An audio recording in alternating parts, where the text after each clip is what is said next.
A investigação em psicologia nem sempre começa no laboratório. Muitas vezes nasce da prática, dos contextos e das pessoas com quem trabalhamos diariamente.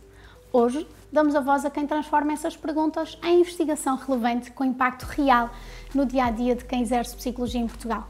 Falamos com Marisa Lima, doutorada em Psicologia, com especialização em Neuropsicologia, que foi olhar para as doenças neurodegenerativas, neste caso a doença de Alzheimer e demência frontotemporal, um tema emergente e que cada vez mais vemos a evoluir para bem da qualidade de todos e todas nós. Para além da investigação na área, tem também uma vasta experiência na avaliação e acompanhamento de pessoas a viver estes desafios. Bem-vinda, Marisa. Para começar, como é que surge o teu interesse pela neuropsicologia no geral e, em particular, pelas doenças neurodegenerativas? Em primeiro lugar, obrigada pelo convite, um obrigado especial a ti. Como tu referiste, eu sou neuropsicóloga e trabalho bastante em contexto de investigação. A unidade de investigação a que eu estou associada como membro integrado doutorado é o CINEIC, da Faculdade de Psicologia da Universidade de Coimbra, e também estou associada como membro colaborador ao CIB, que é uma outra unidade de investigação, mas que está associada à Faculdade de Medicina. Este gosto pela investigação e o trabalho que eu tenho desenvolvido começou mais ou menos já há 11 anos, no ProAction Lab, que também está associado à Faculdade de Psicologia e que é gerido pelo professor Jorge Almeida, na altura numa vertente muito de neurociência cognitiva, e depois um bocadinho mais tarde, quando eu comecei a trabalhar no Serviço de Neurologia dos Hospitais da Universidade de Coimbra, houve esta transição mais para o foco na neuropsicologia clínica e no contacto mais propriamente dito com os doentes. O Serviço de Neurologia é um serviço de referência em Portugal, com um foco particular na cognição, na demência e nos biomarcadores, e é atualmente dirigido pela professora Isabel Santana e, portanto, o meu trabalho no dia-a-dia é um trabalho muito interdisciplinar. Nós trabalhamos em equipa, psicólogos, neurologistas, psiquiatras e bioquímicos e, portanto, há uma partilha muito grande de conhecimento entre as diferentes áreas. Eu gostaria de realçar, antes de avançar mais um bocadinho, uma coisa que eu considero muito importante quando falamos do contexto de investigação, que são as pessoas com quem nós aprendemos, a equipa que nos acompanha, porque as carreiras de investigação e as outras carreiras também não se constroem isoladamente e, portanto, eu queria deixar uma palavra especial à equipa com quem eu trabalho. Respondendo à questão inicial de como é que surgiu este interesse e em particular pela área da neuropsicologia, eu diria que foi uma coisa assim muito natural e que vem já desde uma idade jovem, pelo contexto que eu sempre tive com a realidade hospitalar. Este contacto direto com diferentes condições e, sobretudo, com etiologias distintas, desde cedo criou-me assim uma curiosidade genuína em perceber como é que diferentes doenças afetavam o nosso cérebro e, mais do que isso, afetavam a vida das pessoas. E depois, ao longo do percurso académico, a neuropsicologia, dentro da psicologia, surgiu assim como que o caminho mais correto para o entendimento do funcionamento cerebral e para poder associar a esta minha vontade de ajudar as pessoas. E, portanto, pensando especificamente nas doenças degenerativas, eu diria que, como nós todos sabemos, isto não são doenças da pessoa, não é? Eu costumo dizer muitas vezes que, tal como na doença oncológica, ou seja, no cancro, isto são doenças da família, têm um impacto brutal naquilo que é não só a doença por si no próprio, mas em todo o contexto envolvente. E as demências em particular são um grande desafio, não só em termos de diagnóstico, como também de intervenção. E é um bocadinho nisto que surge esta minha vontade e este meu gosto por ajudar a perceber um bocadinho mais o mecanismo e a forma como nós podemos detectar de forma mais precoce estes quadros.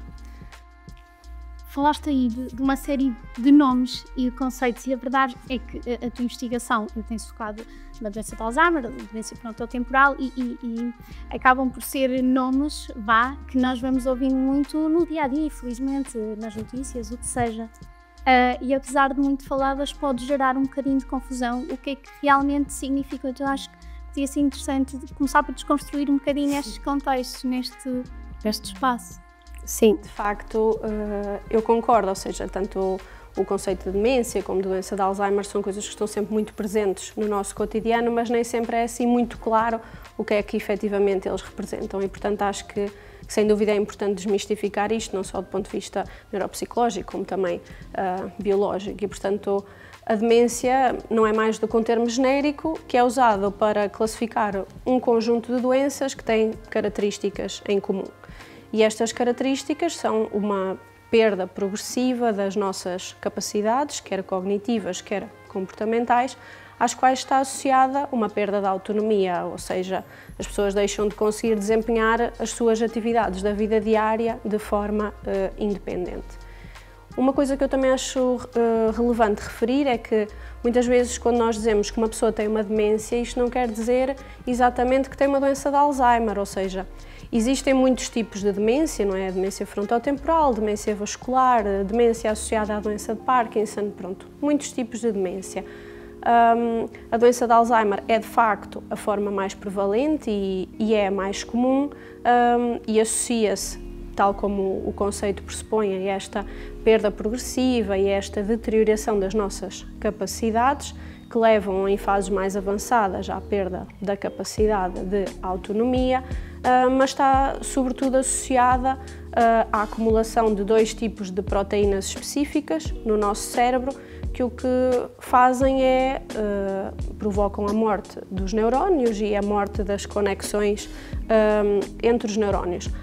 Outra coisa que eu acho que é relevante nós sabermos é que, apesar de ser uma doença que está mais associada com idades mais avançadas, isto não é uma premissa estanque, digamos assim. Existe uma franja representativa de pessoas que têm a doença numa idade jovem, que nós designamos por formas precoces, ou seja, que são pessoas que começam com a doença antes dos 65 anos. Relativamente à demência frontotemporal, as coisas são um bocadinho diferentes. A nomenclatura correta mais atual é degenerescência lobar frontotemporal, porque engloba como se fosse uma constelação de diferentes manifestações clínicas que têm algo em comum, ou seja, são outras doenças diferentes da doença de Alzheimer que partilham características comuns e que neste caso é a atrofia ou a presença de neurodegeneração nas áreas frontais e temporais do nosso cérebro, ou seja, nos lobos frontais e ou nos lobos temporais. Isto é um processo que pode ocorrer tanto bilateralmente como unilateralmente. Ao contrário do que estamos habituados na doença de Alzheimer, porque existem diferentes subtipos e também existem diferentes subtipos na demência frontotemporal, na doença de Alzheimer nós estamos muito habituados a ver as coisas assim associadas ao esquecimento, à perda da memória, sobretudo a memória mais recente. Na demência frontotemporal, a forma como se manifesta é um bocadinho diferente. Nós, de uma forma assim mais global, as alterações começam por ser dificuldades de linguagem ou então alterações da personalidade ou do comportamento. Se as compararmos, diríamos que a demência frontotemporal tende a começar numa idade um bocadinho mais jovem, assim numa franja etária entre os 40 e os 60 anos, e que ao contrário do que acontece na doença de Alzheimer, em que a maioria dos casos, quase a generalidade deles, são formas esporádicas, aqui existe uma componente genética forte e representativa que está associada a esta doença. Se nós pensarmos em ambas, ou seja, têm características comuns, ambas levam a um processo demencial e são doenças devastadoras com um impacto muito grande no doente e na sua família, mas são muito distintas nas áreas afetadas. Isto é muito importante em questão de diagnóstico, não é? Para nós sabermos onde é que as coisas começam no nosso cérebro, e o sítio onde as coisas começam normalmente leva a manifestações da doença diferente. E depois isso tem um grande impacto naquilo que é o processo de diagnóstico e também a intervenção terapêutica, que é muito diferente entre as duas.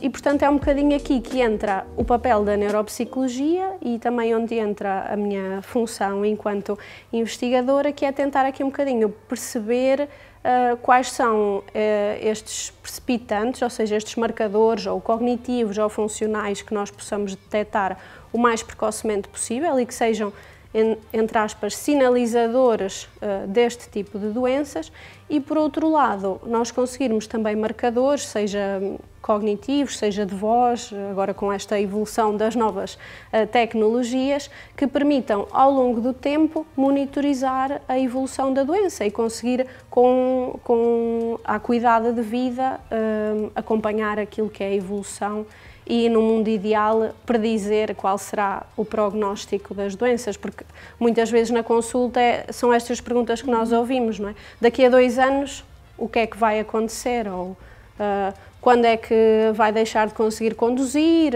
ou de se vestir sozinho? E isto são coisas que nós não conseguimos responder, porque as doenças são diferentes e os doentes também são diferentes. E claramente super complexas, como acabaste de escrever, não é? E como estavas a dizer, se calhar são perguntas também feitas pela família, precisa desse quase colo nesses momentos. Tocaste já aí num ponto onde eu agora também ia, que de facto são as novas tecnologias e o que isso vai permitindo, tanto a investigadores como pessoas no terreno, clínicos, e a ti que acabas por estar nas duas vertentes. Então ia-te perguntar, enquanto investigadora e neuropsicóloga no terreno e a poder atuar com estas pessoas, de que forma é que a investigação, a ciência e o que já foi feito até agora e também as novas tecnologias, de que forma é que se tem ajudado também a atuar, digamos assim, com estas pessoas e com estas famílias num momento de grande incerteza, não é? Exato. Sim, sem dúvida que o surgimento destas novas tecnologias versus os métodos tradicionais de papel e lápis e agora este recurso à inteligência artificial têm mudado e estão já a mudar, não é? Isto são ferramentas que já estão disseminadas, a forma como nós atuamos, quer em termos clínicos, quer em termos de investigação. Se nós recuarmos um bocadinho atrás e pensarmos, enquanto psicólogos, nas premissas base daquilo que é um ato psicológico, não é? Que pressupõe a empatia e a preocupação que nós temos sobre o impacto do nosso trabalho na vida, não só das pessoas que têm doença, mas também das suas famílias, nós estando cientes de que estas novas tecnologias estão disponíveis e estão já a ser implementadas na medicina, nós conseguimos compreender a sua potencialidade, não é? E que não só podem ajudar-nos de forma complementar, como até melhorar os cuidados em termos assistenciais. Uma área em que eu diria que estas novas tecnologias têm tido um impacto também muito grande e que representam uma franja muito considerável da minha atividade no dia-a-dia são os ensaios clínicos. Tem havido um esforço muito grande, não só da indústria, como de toda a comunidade científica, para a integração destas medidas em contexto de ensaio clínico. Isto tem características muito importantes, não só do ponto de vista da própria recolha dos dados, como da capacidade que nós depois temos em monitorizar os doentes ao longo do tempo e, em última instância, de analisar grandes volumes de dados que de formas tradicionais seria muito mais difícil. Pensando talvez assim num exemplo prático para ser mais fácil, a nossa equipa submeteu recentemente um projeto para financiamento externo que não é mais do que tentar detectar déficit cognitivo de forma precoce e não invasiva com recurso à inteligência artificial. E, portanto, aqui o que nós fazemos não é mais do que a análise do discurso através de tarefas de produção oral, ou seja, são integradas na avaliação neuropsicológica standard, ou seja, não tem nem mais tarefas, nem acrescenta mais tempo à avaliação. Isto é feito com base num teste de linguagem que nós estamos a adaptar e a validar para a população portuguesa com a colaboração da professora Cristina, da Faculdade de Letras. E, portanto, o objetivo aqui é tentar perceber estes perfis linguísticos que podem ser distintivos e que podem estas alterações surgir de uma forma mais precoce quando comparadas com outro tipo de sintomas que nós estamos habituados a ver já em fases assim quando a doença já está mais mais implementada, ou seja, as queixas de memória ou as dificuldades no raciocínio ou no planeamento. E aqui, por exemplo, a inteligência artificial tem um papel muito importante, não é? Porque consegue fazer esta análise de padrões subtis e esta análise de grandes volumes de dados que de forma tradicional seria muito mais limitativa. Ainda assim, eu diria que se calhar a minha abordagem pode ser ainda um bocadinho conservadora, isto é a minha opinião pessoal. Eu acho que sem dúvida estas novas ferramentas têm um potencial enorme e que nós devemos acolhê-lo e beneficiar dele, mas que a humanização dos cuidados e o foco no doente e na família nunca deve ser posta de parte, porque acho que deixar de lado a relação terapêutica, que é essencial, não só na clínica, na investigação e transversal a todas as áreas da saúde, é muito importante, porque as pessoas não são números e, portanto... E neste caso numa situação de doenças, não é? Em que as pessoas estão extremamente vulneráveis. Pegando nisso, e claramente a investigação, neste caso, já tem feito um longo caminho, como tens vindo a dizer, o que é que sentes que ainda não está em número ou em quantidade suficiente na prática clínica? Ainda não é possível de efetivar na totalidade tudo aquilo que já se sabe? Eu diria que há duas coisas principais. Uma que talvez seja a maior preocupação de toda a comunidade científica e que é específica às doenças neurodegenerativas, que é não existe cura. E outra, um bocadinho mais particular e relativamente à área da neuropsicologia, é que o estudo neuropsicológico, enquanto exame complementar de diagnóstico, dá-te um perfil cognitivo, não é? E que é mais típico consoante a apresentação clínica, mas não te dá um diagnóstico definitivo, não é? E, portanto, eu acho que esta área tem enriquecido muito e tem evoluído muito, sobretudo naquilo que foi a transição do século XX para o século XXI. Nós sabemos muito mais não só da biologia das doenças, como temos disponíveis um número muito mais elevado de biomarcadores com a devida acuidade. Focando um bocadinho nesta questão do tratamento, aquilo que eu vou dizer agora não é, digamos que, uma generalização europeia ou global, é só para termos um enquadramento daquilo que acontece no nosso país. Portanto, nas doenças neurodegenerativas, falando especificamente da doença de Alzheimer e de demência frontotemporal, não existe neste momento em Portugal nenhum fármaco, nenhum medicamento aprovado e comercializado que permita retardar o avanço da doença ou modificar o seu curso. E isto é muito duro de dizer em consulta, quando as pessoas perguntam: eu tenho este diagnóstico, e agora? Nós estamos numa era um bocadinho entusiasmante neste sentido, uma vez que para a doença de Alzheimer já existem 2 fármacos aprovados e que já estão a ser administrados nos Estados Unidos e, portanto, há uma grande expectativa da comunidade científica que isto possa ser generalizado à Europa, mas as coisas estão assim ainda meias que em banho-maria e, portanto, para já é isto que nós temos. Relativamente aos biomarcadores, e portanto que é um meio de diagnóstico também muito útil, não é?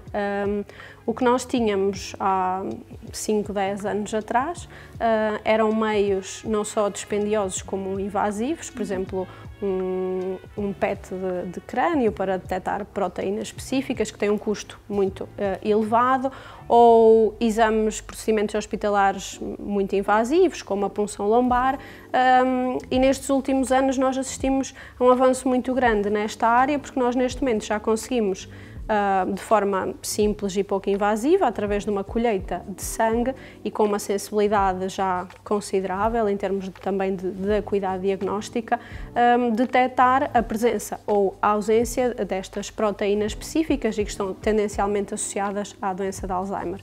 Porque na demência frontotemporal, como não existe nenhum biomarcador específico, muitas vezes as coisas, exceto se estivermos a falar de um diagnóstico genético, tendem a funcionar como um diagnóstico de exclusão, ou seja, a abordagem é um bocadinho diferente. E, portanto, nesse sentido, as coisas têm evoluído muito e acho que também é importante partilhar isso para que nós saibamos. Isto são coisas que já estão a ser disseminadas em termos globais e já há muita investigação neste sentido e que em breve passarão, esperemos, também a ser implementadas na prática clínica. O que é que eu acho que é importante nós retirarmos daqui? Isto vai buscar um bocadinho aquilo que nós aprendemos na nossa formação, é que nós devemos olhar para as coisas com uma perspectiva mais integrativa e mais sistémica, como tu bem dominas, ou seja, esta evolução de abandonar um bocadinho aquilo que era o modelo médico centrado na doença, que esquecia a pessoa e o seu contexto e o impacto que teria na sua qualidade de vida, para estas perspectivas mais holísticas, em que há uma preocupação genuína sobre o impacto que as coisas vão ter na pessoa e que incluem, de facto, a vontade das pessoas. Se nós pensarmos assim em termos globais, como tu me perguntaste, em termos de comunidade, eu acho que tem havido um esforço considerável, não só das instituições de saúde, como também das instituições de ensino, para tentar promover a literacia em saúde. Pronto, tentar melhorar um bocadinho aquilo que é a compreensão das doenças neurodegenerativas. Ainda assim, e isto é um problema transversal a todas as áreas da saúde no nosso país, eu acho que nós ainda estamos um bocadinho longe de conseguir atingir a equidade nesta acessibilidade à informação, e aquilo falo sobretudo das populações mais vulneráveis. Ou seja, há aqui um enorme entusiasmo pelo que já foi feito, mas ainda há caminho que falta fazer.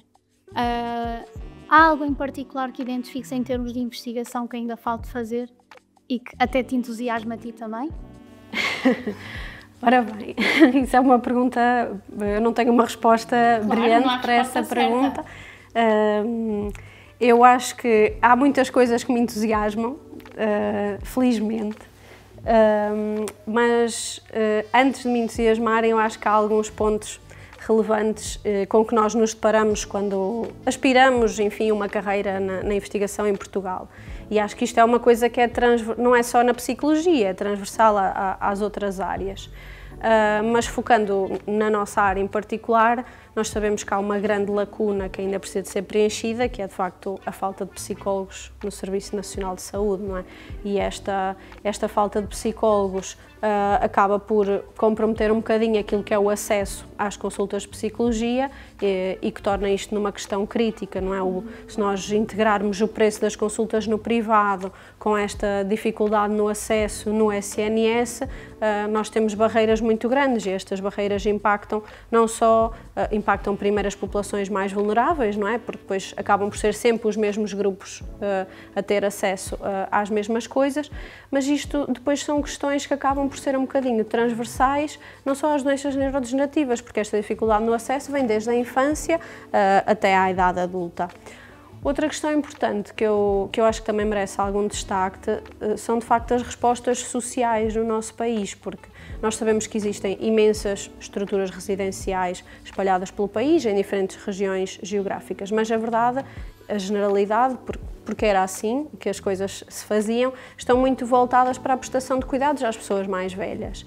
E quando nós pensamos numa demência, não é? Numa doença neurodegenerativa, nós sabemos que não existe resposta para estas pessoas. Há uma dificuldade muito grande, quer para pessoas que estão ainda num estadio muito inicial, quer para as pessoas que têm doença em idade jovem.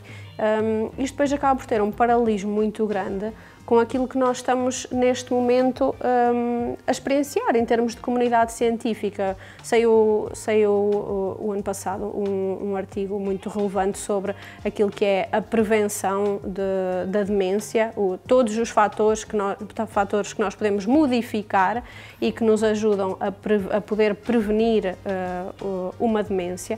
E, portanto, eu acho que nós ainda estamos num caminho muito longe nesta prevenção e, sobretudo, no acesso a esta prevenção e na literacia que as pessoas têm sobre o que é que eu posso fazer para prevenir isto em mim. Se nós transitarmos da prevenção para aquilo que depois já é mais comum em ambiente clínico, que é pessoas mais diferenciadas, que vêm procurar ou programas de estimulação, ou por outro lado, se pensarmos em lesões traumáticas ou adquiridas no campo da reabilitação neuropsicológica, as coisas já são um bocadinho diferentes, não é? Já tem havido um maior investimento, começamos a ter muito mais disponibilidade em termos de recurso a novas tecnologias, com centros muito relevantes, por exemplo, a Universidade da Madeira e mesmo em Coimbra, no CINEIC, mas faltam-nos estes modelos de intervenção generalizados e que, sobretudo, possam estar acessíveis a todos, porque depois nós deparamos sempre com estas barreiras, não é? Ou tens uma oferta privada, que corresponde a uma franja específica da população, ou então as pessoas, quando chegam até nós, as coisas já estão, de facto, a acontecer. E, portanto, eu não acho que falta investigação em Portugal, nem em psicologia, nem em neuropsicologia, por outro lado. Pelo contrário, eu acho que existem grupos muito relevantes de investigação, espalhados por diferentes instituições, grupos que têm uma grande solidez e que têm inclusivamente representação internacional, só que o que nos falta é a possibilidade de ter posições permanentes.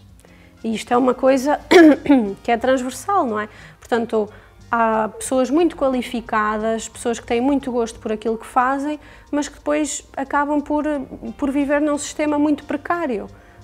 É uma bolsa de mestrado, depois vem uma bolsa de doutoramento e eu acho que isto é um dos principais fatores que leva a que as pessoas desistam de fazer investigação, porque eu acho que quando nós estamos a fazer investigação naquilo que gostamos é difícil deixarmos de gostar.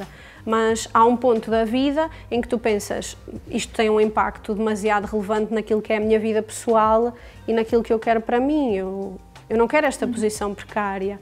E, portanto, isto acaba por levar a que muitas vezes estas pessoas super qualificadas que nós temos decidam ir viver para outros países ou simplesmente deixar a área de investigação e acho que num mundo ideal as coisas não deveriam ser assim. Claro. Portanto, tínhamos aqui conversa para mais 2 horas. Sim. Mas como não é possível, para terminar, e tocando-te a mencionar no ponto em que estavas a tocar, que é no ter pessoas interessadas, com gosto, a fazer investigação, neste caso, nesta área, se tu pudesses dizer alguma coisa, o que fosse, não é? A colegas nossos e nossas que tivessem interesse por fazer investigação nesta área em particular, na tua área, do que estivemos aqui a falar, o que é que tu dirias? É uma boa questão. Eu acho que diria, sem dúvida, que nós temos que ter presente que investigar não é só sobre descobrirmos coisas novas. Quando nós começamos, nós temos muito entusiasmo, não é? Nós somos novos, nós queremos mudar o mundo, somos assim naivos e achamos que ainda podemos descobrir coisas que pessoas que já fazem investigação há muito tempo ainda não descobriram. Mas realmente, na prática, as coisas são um bocadinho diferentes com todos os constrangimentos que existem. E, portanto, eu acho que o que é muito relevante é nós, com aquilo que nós já sabemos, transformar este conhecimento para poder melhorar a vida das pessoas. Eu acho que isto é uma reflexão muito importante à medida que nós vamos crescendo, que vamos evoluindo e que a nossa vida vai avançando, não é? Os nossos objetivos vão mudando, quer em termos pessoais, quer em termos profissionais e, portanto, nós conseguirmos ter esta autocrítica e fazer esta autoanálise. Há pessoas que fazem isto diariamente, não é? E há outras que fazem uma vez por ano, mas pronto, cada um no seu tempo. Acho que é importante nós sabermos colocar-nos no lugar do outro e pensar, eu estou a fazer este trabalho que está a impactar na vida desta pessoa, mas se fosse esta pessoa que estivesse a fazer este trabalho para mim, qual é que era o impacto? Se era um impacto positivo, negativo e em que medida é que eu posso melhorar isso? Porque às vezes nós não conseguimos fazer coisas altamente diferenciadoras em termos estruturais, mas eu acredito muito que mais do que aquilo que nós fazemos é a forma como nós fazemos. Porque há muitas pessoas que fazem as mesmas coisas, mas há pessoas que fazem as mesmas coisas de forma diferente e acho que isso acaba por nos distinguir uns dos outros. Sim. Muito obrigada. Obrigado, eu. Esta conversa mostra-nos que há ciência a acontecer com qualidade e com utilidade real. Cabe-nos a todos e a todas, clínicos, investigadores, investigadoras, formadores, formadoras, garantir que ela, como foi dito, não fica nas gavetas, que passa de facto a fazer parte da forma como cuidamos, como escutamos e como intervimos. Até à próxima edição.